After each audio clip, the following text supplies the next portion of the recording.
पत्र गंगाशिउली पत्र निम्ब पत्र तुलसी पत्र बेलपत्र ब्राह्मी पत्र पुदीना पत्र भूषण पत्र एवं अमरबी पत्र। फूलर उपकारिता मंदार पत्र को बाटी मुंडे लगाइले चुट्टी झड़िबा बंद हो जाए।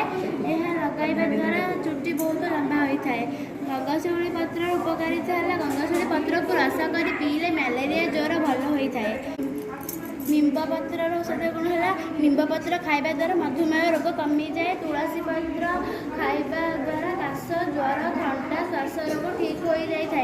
बेलपत्र खाइबा द्वारा शरीर दाग व्रण काछकुंटिया दाग समस्या रक्षा पाइबा जीरा सह बेलपत्र रस को मिसाई पियंतु।